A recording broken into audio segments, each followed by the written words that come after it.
मलिक और फुसफुसाते जंगल की गाथा। मलिक एक छोटा लड़का था जिसकी आंखों में जिज्ञासा और दिल में ढेरों सपने थे।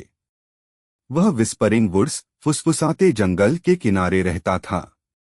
उसका सबसे अच्छा दोस्त रस्टी नाम का एक पुराना गोल्डन रिट्रीवर कुत्ता था, जिसके बालों का रंग पतझड़ की पत्तियों जैसा सुनहरा था और जिसकी आंखों में अनगिनत डूबते सूरज की समझदारी थी।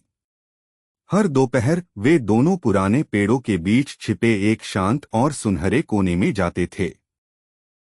एक दिन जब मलिक अपनी फटी पुरानी किताब मित्रता और बहादुरी से कहानी पढ़ रहा था, रस्टी ने अपना सिर मलिक की गोद में रख दिया। उनके चारों ओर जंगल के जानवर इकट्ठा हो गए थे। एक शरारती लोमड़ी, पेड़ की डाली पर बैठे दो उल्लू और एक ममतामयी भालू अपने दो बच्चों के साथ बड़े ध्यान से कहानी सुन रहे थे। मलिक उस दिन एक खोए हुए सितारे के बारे में पढ़ रहा था, एक ऐसा सितारा जो कभी जंगल के अंधेरे को दूर करता था, लेकिन अचानक गायब हो गया था। रस्टी ने धीरे से आह भरी, मानो वह भी उस सितारे की कमी महसूस कर रहा हो। जैसे ही सूरज ढलने लगा, जंगल में एक अजीब सी शांति छा गई। तभी भालू ने अपनी नाक से मलिक को धीरे से धक्का दिया। लोमड़ी उत्साह में चहकने लगी और जंगल की गहराई की ओर इशारा करने लगी। यह साफ था, कहानी ने उनके अंदर कुछ जगा दिया था। खोए हुए सितारे की तलाश अब शुरू हो चुकी थी। अगली सुबह मलिक अपनी छोटी लालटेन और कीमती किताब लेकर जंगल के अंधेरे हिस्सों की ओर निकल पड़ा। रस्टी पूरी सतर्कता के साथ उसके बगल में चल रहा था। लोमड़ी रास्ते सूंघते हुए आगे आगे भाग रही थी।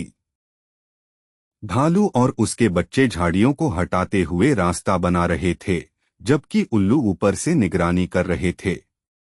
रास्ता आसान नहीं था। उन्होंने उफनती नदियों को पार किया और कटीली झाड़ियों से होकर निकले। एक बार तो अचानक तूफान आ गया, जिससे उन्हें एक खोखले पेड़ के तने में शरण लेनी पड़ी। मलिक और रस्टी एक दूसरे से चिपक कर बैठ गए।